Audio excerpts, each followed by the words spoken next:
Hi, I'm Gabrielle Target from A Labour of Love, and I want to share with you today my first labour journey that I experienced. And the reason I want to share this with you is I feel it's so fundamentally important for women to share positive birth stories with other women. There's just not enough of it. Now, there's a lot of YouTube clips where women can watch beautiful birth stories, but I think to hear a story from a woman is so incredibly powerful. And if you're pregnant, I think it plants that beautiful seed of positivity and hope in a woman that they can do it too. So that's why I feel this is so incredibly important. And I'm going to be releasing stories on YouTube from my third beautiful book that I have created, which is available on Amazon and on my website. And it's just all birth stories from 28 years of being a doula. Some I have written, some my clients have gifted me to have published. So here's my story though. So in 1995, which is going back quite a while now, but I remember it like it's yesterday because it was such a profound, amazing experience. And it was the beginning for me of my journey working in my business called A Labour of Love, which I still work in to this day. I began this beautiful journey of pregnancy. I'd been living in Japan for a year. And in Japan, I met this woman called Estelle Myers. And she was a filmmaker. And she was a leader of her time. I guess you would call her an influencer. Back in 1992, I met her. And I had the opportunity to travel around Japan and listen to her talk about water birth, talk about swimming with dolphins, talk about this connection that we have and this power within us to create whatever it is we want to create. So I guess you call that manifesting. This experience with her was life-changing for me. I got to meet Michel O'Donnell while I was in Japan with her. Michel O'Donnell is one of the leading obstetricians in the world in water birth. And he has this amazing birth center set up in France where he has women come with their partners and they have the most incredible water births. So this was set up in the early 90s. And I got to meet Michel O'Donnell and go to one of his conferences when he was in Japan visiting when I lived there. And I saw the most incredible movies of women giving birth in the water. So this is in 1992. So this journey for me began a long time ago and I've been on it ever since in the most incredible way. So these movies set into my mind an image of me in the future giving birth in this way. So I call it Imagineering. So I had a seed put in that created my whole journey and the whole creation of A Labour of Love, my business, which is now 29 years in the making. So Michel O'Donnell was such an inspiration, and so was Estelle Myers. And we ended up traveling together all around Japan. And I got to meet pregnant women and women who wanted water birth, but it was few and far between back then. It wasn't even legal in Australia to water birth. You couldn't actually have a water birth in a hospital back in 1995. Crazy. So fast forward, I came back from living in Japan. I met my then husband. I fell pregnant and I'd been working with pregnant women, doing aqua fitness classes, and I was starting to gain momentum on how powerful it is to work with women. And I started to talk to them about my journey and what I learned in Japan and how I worked with women, teaching baby swim and pregnancy aqua in Japan, and how I met Michel O'Donnell and how I knew all about water birth. And so through my aqua fitness classes that I was running at the Fremantle Leisure Centre here in Western Australia, women started to say to me, you really need to become a childbirth educator, Gabby. And also, do you think that you could come to my birth, because I think you know a lot about labour, and I think you know what really works for women. And this is all because Estelle Myers had taught me so much. She had the first ever water birthing centre in New Zealand back in the 70s and 80s. So she taught me so much. She was such an inspiration. And I say she was because unfortunately she passed away some years ago, and but she left an amazing legacy. So 1995, I did fall pregnant. I just finished my 4th year at university. And I went straight into motherhood. So on the leading up to my pregnancy, I was very confident. I was teaching fitness classes. So I was very fit, very healthy, and I practiced everything that I knew. And I decided the day before to go down to Bunbury to have a swim with this pod of wild dolphins that I had befriended for that whole year that I was pregnant. So I was swimming with wild dolphins, which I'd done in Japan with Estelle. So I was very relaxed about it all. And the dolphins absolutely loved me. And I befriended this pod, and I could find where they were any day of the week. And I just launched myself into the pod, and I'd just snorkel and spin around the dolphins and dive and play with them for hours, which sounds crazy right now, all these years later, but that's exactly what I did. And I used to take other pregnant women down with me too to do the same. It was an amazing time, and I was very confident and positive in this labour. So I said to my midwife, Mary, should I go down? I'm nearly on my estimate. My estimate's tomorrow. What do you think? She said, go and do it. I know you want to have a last swim pregnant with your flipper friends. Go do it. So I drove the 2 hours down in the car to where I swim with the dolphins. Had the most incredible interaction. It was like they knew. My husband and I were in the water. The dolphins were actually jumping up over our heads, which is just phenomenal. All the mums came with their babies, and they're all really close and intimate, like literally coming up beside me. And it was like they knew, and letting go the big donut bubbles that they do. So they were under me, and they were letting them go on my belly, and the sonar was so incredibly loud. So that they're clicking. I can't do it. They're clicking, and the sonar, though, so loud, and it was just penetrating my whole body. And I know my baby, who I didn't know was a boy or a girl, was feeling everything inside, and we were just ecstatic. So we came out of the water some 2 hours later. It was crazy interaction. Just beautiful though. And literally went and had some food and drove back to Perth. And I knew that I was just exhausted. So I hopped into bed about 7 o'clock that evening, because I thought I need to get some sleep, because tomorrow is my estimated date. And the baby could come. So I could be a 2%er, because only 2% of women go on their estimate. And sure enough, at 4 a.m. in the morning, I was awoken to my membranes breaking. And it was a full break. I mean, a bucket. I felt something trickle, and it woke me up, and I went to stand up. And the whole lot went just like a bucket. And I sort of screamed out to my husband, oh my God, my membranes have just broken. And we lived in a double-story house, which we built. And we lived in a beautiful limestone and jarrah wood house, which my husband had built because he was a builder.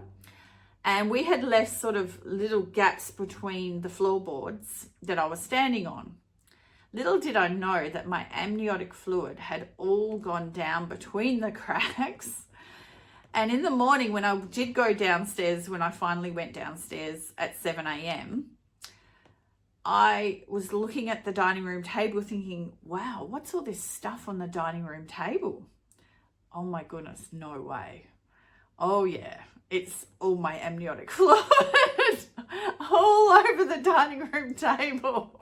And I looked up and I could see where it'd been dripping through. Oh, terrible. Anyway, back to being upstairs, 4 a.m. in the morning. So I quickly run to the bathroom to get a towel. And I put a towel between my legs and I thought, oh no. And I sat there for a moment thinking, what do I do? What do I do now? I really thought, do I go back to bed? Do I get up? And I was tired. I was still tired from swimming with the dolphins the day before. So I decided that I should just go back to bed. So I did. I went back to bed and I put the towel between my legs and I continued to leak amniotic fluid. And I went back to sleep to 7 o'clock. So at 7 o'clock I got up and I sort of said to my husband, you realize my membrane's broke, right? I did tell you at 4 a.m, but you're half asleep. So he sort of acknowledged, oh, okay, does it mean you're having the baby today? I'm like, pretty sure. So I got up and went downstairs, and that's when I discovered the amniotic fluid on the table. I potted around, I cleaned that up, of course, cleaned it and sterilized and all that sort of thing. And then I just potted around and I could feel period type contractions, sensations coming on. It was nothing. It was like having a period. I was like, oh, there's another one. Oh, there's another one. So they were 10, 20 minutes apart, 15 minutes apart. They were sort of all over the place. And then I wouldn't get one for half an hour. I was like, oh, okay, things are gearing up. This is very nice, very doable. And so I potted around, rang my midwife, and I told her, and she said to me, well, today's such a busy day for me. I actually can't come to you till probably about 1 o'clock. And I was like, oh, okay. But I'll send you another midwife to come and check on you. So at 10 a.m, another beautiful midwife arrived. She did some checks, no internals or anything like that. I've never had a vaginal examination in any of my labours ever. So that's just something my midwife doesn't do. It's all about trust and belief. And so, yeah, blood pressure was good. Baby's heart rate was good. My pulse was good. Everything was beautiful. And so I just carried on the morning. I made a eggplant dish, which I now call my birthing dish, my labouring dish, which is to feed everyone that was going to be there to support me. So my support person, who's also called Gabrielle, who was just an angel. She was amazing. And of course my husband and anyone else, like my midwife and my midwife's assistant, you know, to feed them when we got back to the house. So I wasn't actually having a home birth for this first one, although I should have, because I do have a blood disorder called von Willebrand's disease, and we weren't sure whether I was going to have trouble clotting or not post-birth. So it was decided that I would have a water birth at a local hospital, a little small hospital in a suburb not far from where I lived. So I potted around at home. So the idea was that I would be at home for as long as I could. So I was pottering around and got to about 12 o'clock and things started to ramp up a little. I was like, they were just getting a little closer together, and I decided to go for a walk around the block, which was hilarious because I had a towel over my shoulder, and every time that I needed to have a contraction, I'd stop and lean on someone's fence in my neighborhood and put the towel between my legs because the amniotic fluid just pour out. I don't know what the neighbors thought. It was crazy. They probably thought, oh, that crazy pregnant woman, look at her. And so, yeah, I went walking. I just felt like I needed to move my body. So this is where it's incredibly important that we tune in. We listen to our body and what it needs. And it needed to move. My body needed to move. I was incredibly fit. I was teaching fitness classes right up until the day almost that I gave birth to, you know, I was giving birth to this baby. So fitness was something that I'd done every day. And walking around the neighborhood seemed to be a great idea at the time. I didn't get very far because the contractions started to really come on with the walking, because it's like you're running a double marathon. So I realized. But at the time it felt right. So I got back to the house And I was starting to pace up and down, saying, when's Mary getting here? You know, I really need to feel like I need her to be here now. And my husband was like, okay. And, you know, do you want me to massage your back? And yeah, so I was leaning over. I was doing lots of active labor positions, leaning over the football, sitting on the football, leaning over the dining room table, my face buried into pillows. It was fantastic. It was just really great. But the whole time I could feel I was in an altered state. I was present, but I wasn't present. And that was the oxytocin and the endorphins really elevating, because I was in such a blissful state. And I was starting to do my labor breathing. So on the contractions, as they came on and they went up in intensity, I was doing my in for 4, out for 6. And I was starting to close my eyes on each and every contraction. So I started to surrender, and that was the key. I knew that was the key, and I was loving it. I was loving this sensation though. I thought, wow, is this really labor? Because if this is it, this is awesome. I really like this feeling. Crazy, I know. So I am one of those women that loves labor.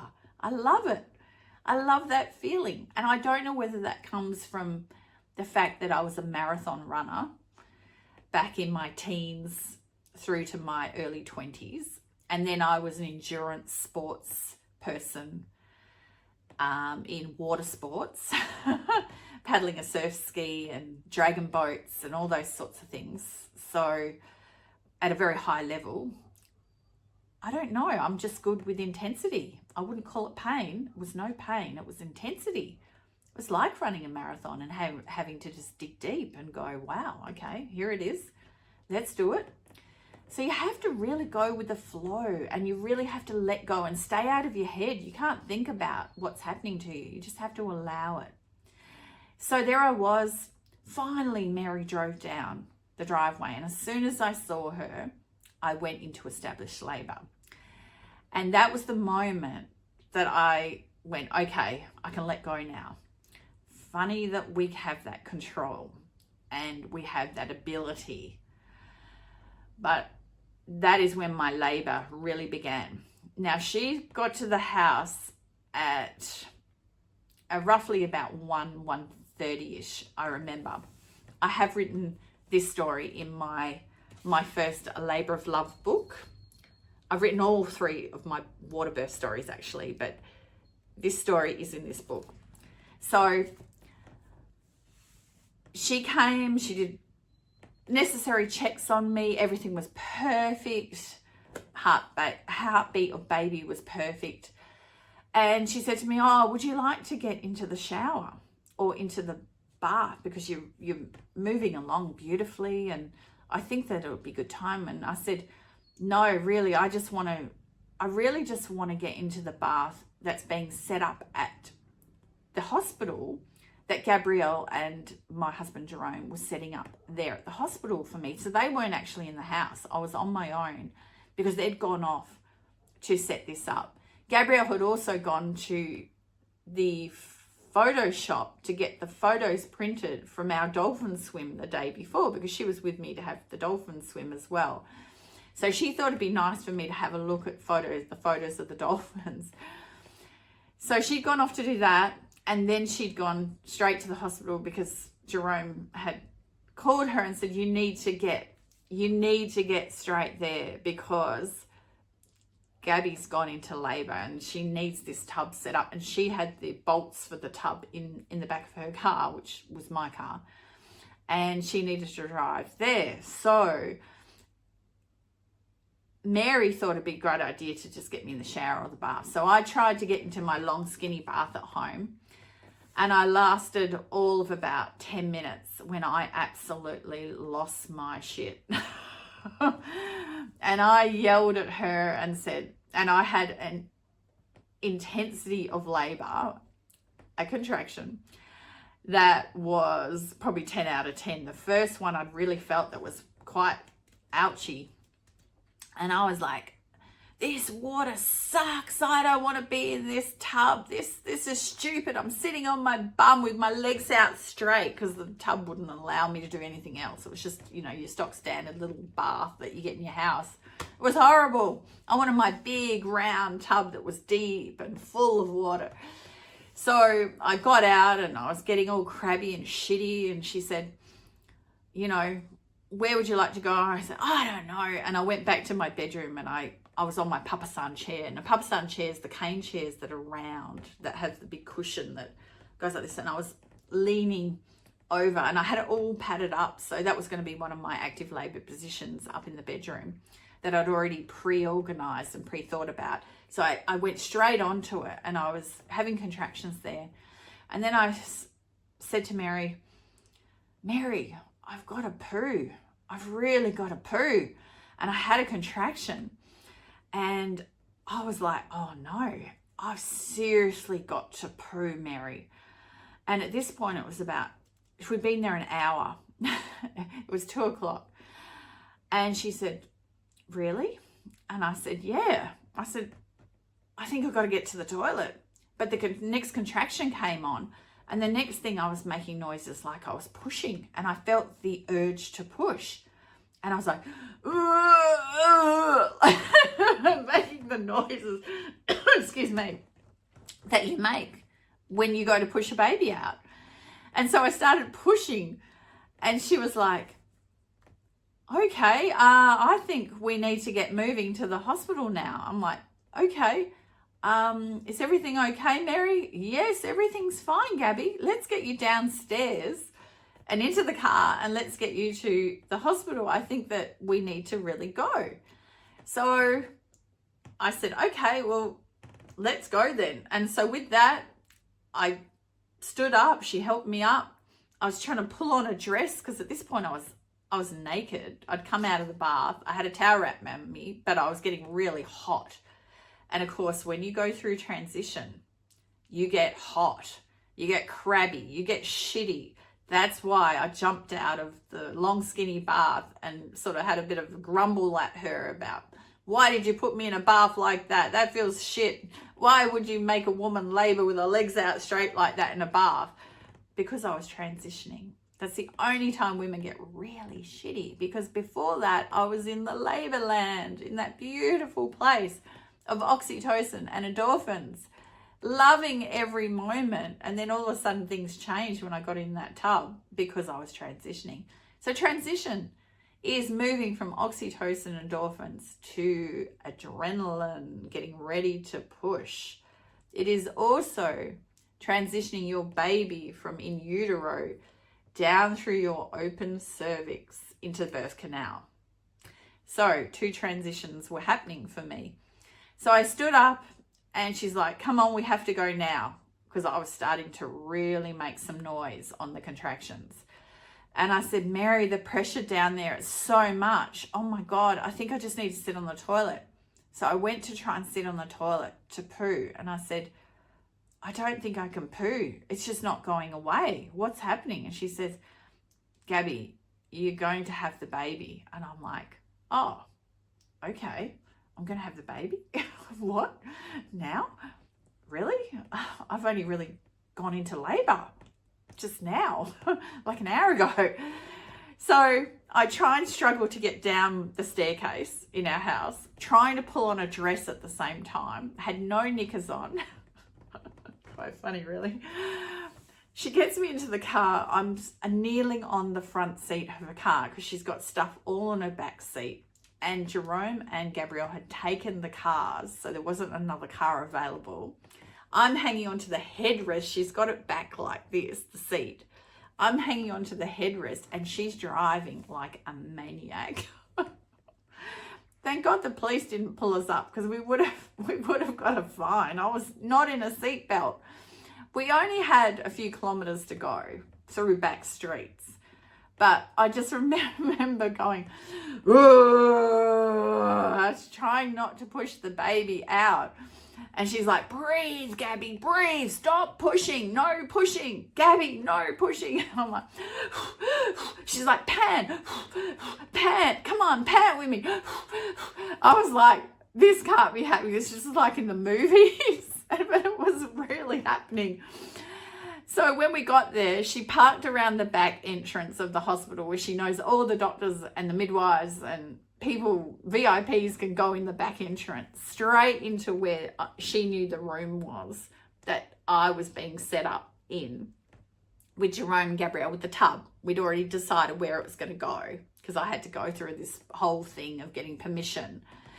So I've gone down on my hands and knees on the grass, this little patch of grass outside the hospital, and I'm on a street where traffic is driving and neighbours are out doing their gardening, and my dress blows up over my back in a gust of wind, and I've got no knickers on, and I'm trying not to push a baby out. Which seems crazy, but it's true. And she's like, stop pushing. So she's knocking on the door, she's dinging the bell. Nobody's coming to this door, which we thought we could get access in straight into the hospital, but no one's hearing us. And I'm like, and I'm aware my dress is up over my head, but I can't do anything about it. So I'm just on my hands and knees. I couldn't believe it. And so finally the door opens and Mary says, come on, we can get in now. And this midwife comes to the door and says, what are you doing? Mary said, I've got Gabby Target here for her water birth. And she's in labour. She's about to push the baby out, like now. And Mary's like, come on, Gabby, the door's open. And I said, I can't move. You've got to come and get me. So I don't know how. Mary just gives the midwife all her bags, literally comes down these little 4 stairs, literally picks me up, gets me up onto my feet. And then she sort of picks me up and she carries me sort of up these stairs. And the midwife's like, oh my God. And I'm like, oh, and I'm making all this noise. And the midwife's like, oh my God, sounds like she's about to have the baby. And Mary says, she is. Quick, come on. And they get me into the room and I go up on my hands and knees. Jerome and Gabrielle are there. Now I'm expecting that the tub is full of water, like absolutely full. The water pressure was so bad in the hospital. And Mary, seeing this tub, I could tell she was so disappointed. And I was too. I was like, where's the water? Where's the water? I'm having the baby. And Gabrielle comes to me. She says, oh, look, I got the photos printed. And she's trying to show me dolphin pictures. And I said, Gabrielle, I don't care about the dolphin pictures right now. I'm having a baby. Which I felt so terrible after the fact of yelling at her. But I don't think she realized that the baby was actually coming out of my body at that moment. And I was trying so hard to keep this baby in because I wanted a water birth. I wanted this beautiful, serene, calm water birth. But the baby was coming so fast. And so Mary says, right, everyone in this room, all the people that we said could be there to watch a water birth, all the midwives that had never been trained, never seen a water birth in their life, they were all given permission to be there to watch this. They were all standing around me and all trying to get in the room thinking it was all on. And Mary said, a water birth is not going to happen if we don't have water. Everybody get a big bucket of water. Go. Closest place to get a bucket of water. Get, pans from the kitchen. I don't care what it is. We need water in this tub now. So the next thing, all these buckets of water were coming, hot water, cold water, whatever they could do. And they were bucketing it into this tub. And they managed to get it sort of about this far from the top, which was fantastic. And I just said, Mary, I've got to get in there now. I've got to get in. This baby's coming.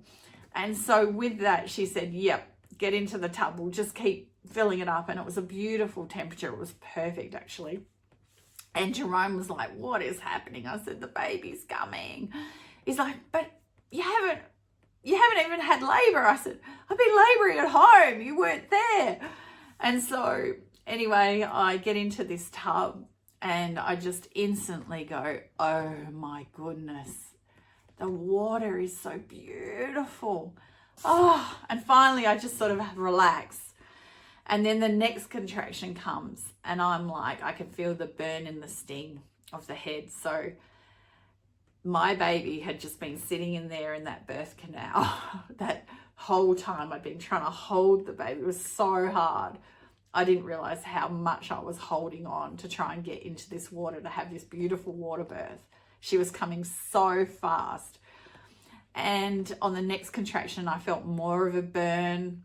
On the next contraction, the head was birthed and I was panting and really listening to my body, trying not to tear, trying not to get any grazes, just trying to really relax and surrender as best I could with the adrenaline making me push. I was making lots of deep primal noise. It was pretty crazy. A noise I can't even replicate to this day. It's so primal, but that's how women need to do it. That's how it goes. And no one should ever tell you to be quiet or not make the noise, because it's just so instinctive in women. And that's the most powerful thing about birth. It is so instinctual. And so once the baby's head had come out, Mary said to me, you probably got one more contraction and the baby's going to be born. Sure enough, the contraction came and my body just felt the urge to push with all its strength.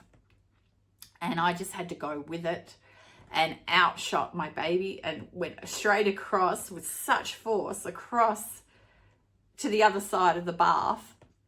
And the umbilical cord was like a bungee. So the baby shot out of me and then sort of pulled back. And I felt the whole, as the umbilical cord stretched right out and then sort of pulled back the baby.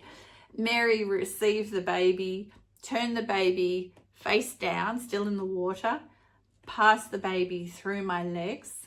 And she said, reach down between your legs. And I could see this beautiful baby. And I just gently reached down, lifted the baby up and put Bubby skin to skin, which was the most amazing experience ever. Oh my goodness, it was just incredible.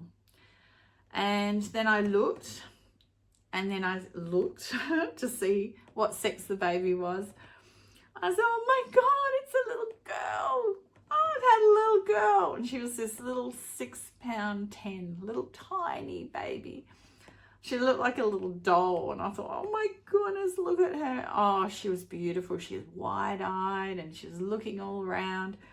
And Jerome was right there, which was beautiful. And Gabrielle, and she was crying. And Mary was just like, wow, that happened so fast. So Mary literally got to my house at like 1-ish.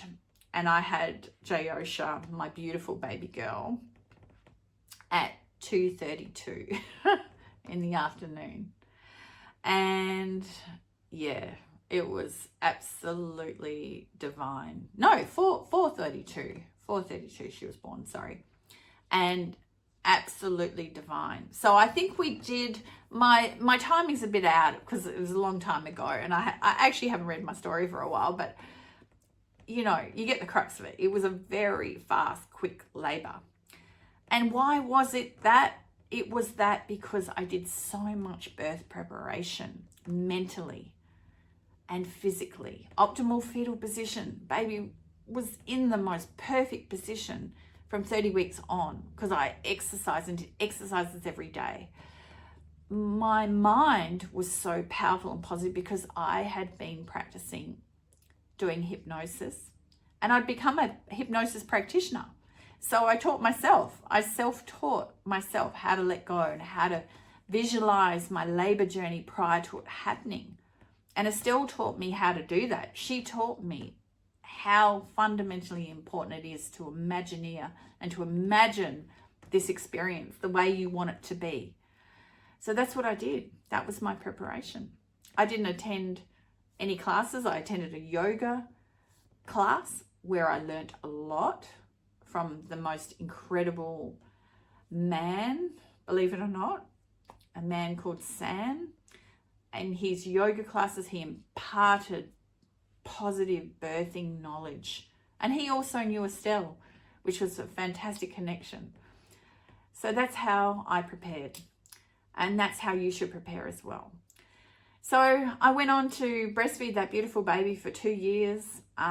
She was absolutely divine. She was gorgeous, very calm, very peaceful, even though she came to the world so quickly. She was divine. And I didn't tear, nothing like that. And I didn't have any problems bleeding. My blood clotted. And I went on to have 2 beautiful home birth experiences because I labor so quickly. My next labor experience was 6 hours. And then my third labor experience was 2, from woe to go. Yep.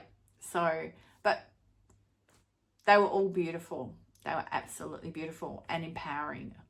And as I said, I love labor. Not many women can talk about labor like that. So I hope you've enjoyed this story. I love sharing my stories, and I really hope that you've got something from it.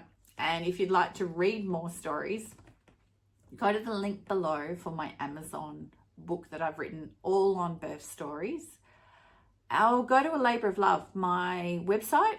And if you'd like to work with me doing childbirth education or hypnosis, I'm available. Just follow my links to Calendly and you can book in a session online with me. And yeah, I'm here to help you create the birth you want and desire. 100%. That's what I do.